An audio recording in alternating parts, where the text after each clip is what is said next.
وإعلاء دين الإسلام. Assalamualaikum warahmatullahi wabarakatuh. Bismillahirrahmanirrahim. Alhamdulillah rabbil alamin. Hamdan syakirin, hamdan na'imin, hamdan yuwafi ni'amahu yukafi mazidah.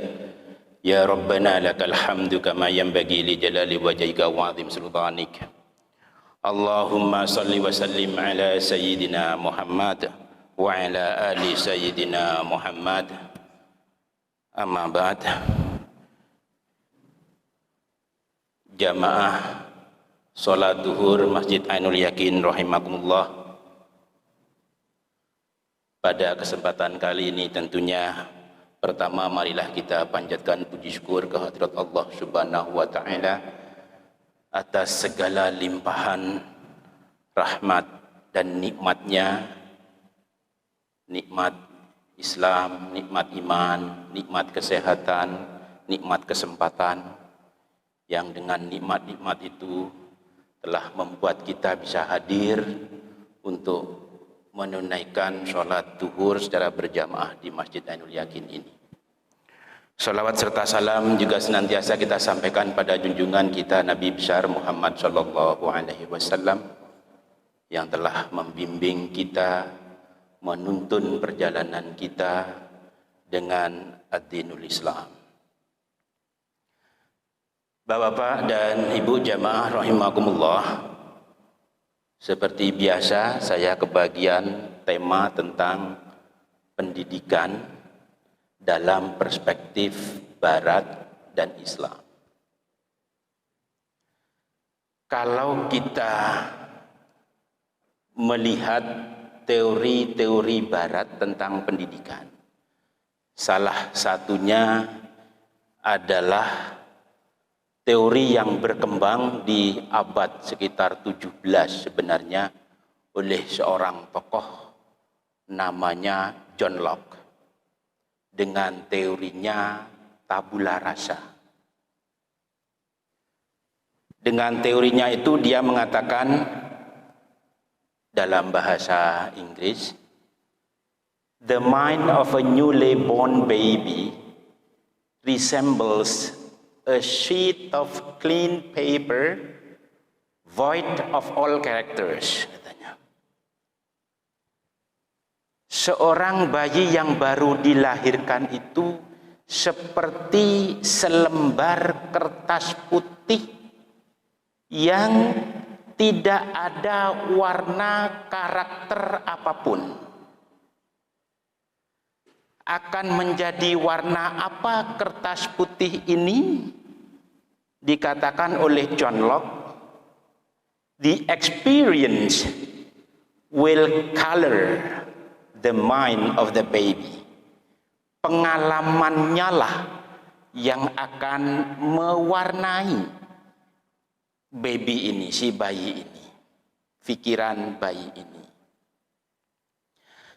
Nah, teori Barat ini seringkali kemudian dalam beberapa bahasan buku-buku teori pendidikan itu dikaitkan dengan sabda Rasulullah sallallahu alaihi wasallam yang mengatakan bahwa setiap bayi yang lahir, bayi itu terlahir dalam keadaan fitrah.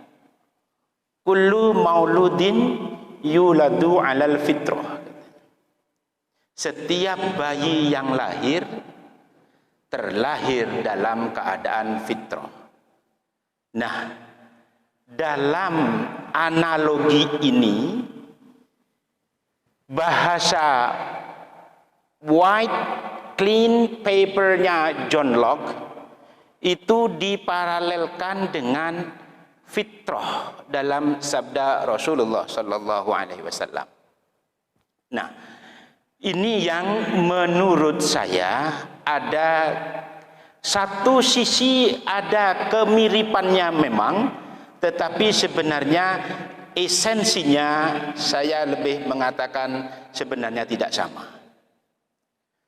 Satu sisi sama bahwa lingkungan yang memberikan pengalaman kepada anak akan memberi warna pada anak. Iya, di situ ada kesamaannya. Tetapi kalau kita kaji lebih mendalam dalam sabda Rasulullah sallallahu alaihi wasallam itu, yang tadi saya katakan, setiap bayi yang lahir itu terlahir dalam keadaan fitrah, orang tuanya lah yang menjadikannya menjadi seorang Yahudi, seorang Majusi, atau seorang Nasrani. Nah, kalau begitu, maka sebenarnya fitrah dalam sabda Rasulullah ini, setidak-tidaknya dalam pemahaman saya, sekiranya ada kekeliruan mohon nanti dikoreksi oleh para yai. Dalam pemahaman saya, fitrahnya di sini tidak sama dengan white clean paper. Karena kalau seseorang kemudian menjadi Nasrani, itu orang tuanya sudah membelokkan dari fitrahnya. Kalau begitu, maka fitrahnya sendiri bukan colorless, bukan tidak berwarna, tapi fitrahnya ini sendiri sudah berwarna. Cuma kemudian kalau kemudian menjadi seorang Nasrani, seorang Yahudi, seorang Majusi, maka warnanya ini yang diubah oleh orang tuanya. Nah, warna apa itu? Saya kira ini adalah warna ketauhidan. Seorang bayi sudah terlahir dengan sifat ketauhidannya, sifat keislamannya. Jadi sudah lahir membawa Islam. Perkara kemudian orang tuanya membelokkan, nah itulah orang tuanya yang membelokkan dari fitrahnya. Sehingga menurut saya paralel penganalogian atau penyamaan konsep teori tabula rasanya John Locke yang mengatakan bahwa bayi itu is like a clean white sheet of paper tidak sama dengan konsep fitrah dalam sabda Rasulullah sallallahu alaihi wasallam. Nah, oleh karena itu maka kemudian tugas kita sebagai orang tua adalah menjaga fitrahnya ini. Menjaga fitrahnya ini dengan cara bagaimana? Ya tentunya melakukan pendidikan karakter, pendidikan keislaman yang mapan sebagaimana yang dicontohkan oleh Luqman Hakim ya, dalam surat di Al-Quran itu, sehingga pendidikan yang pertama adalah untuk mengesahkan Tuhan. Saya kira itu Bapak-bapak dan Ibu-ibu, mudah-mudahan kita sebagai orang tua yang sudah diamanahi oleh Allah Subhanahu wa taala untuk menjaga fitrahnya anak-anak kita, mudah-mudahan kita diberi kekuatan, kita diberi kemampuan untuk menjaga amanah itu sehingga anak-anak kita memang terjaga fitrahnya, terjaga ketauhidannya, dan mudah-mudahan yang kita lakukan senantiasa diijabahi oleh Allah Subhanahu wa taala. Kita diberi kemudahan dalam setiap kesulitan yang kita hadapi. Mohon maaf atas segala kekurangan, saya kira itu yang bisa saya sampaikan. Terima kasih. Wallahul muwaffiq ila aqwamit thoriq. Wassalamualaikum warahmatullahi wabarakatuh.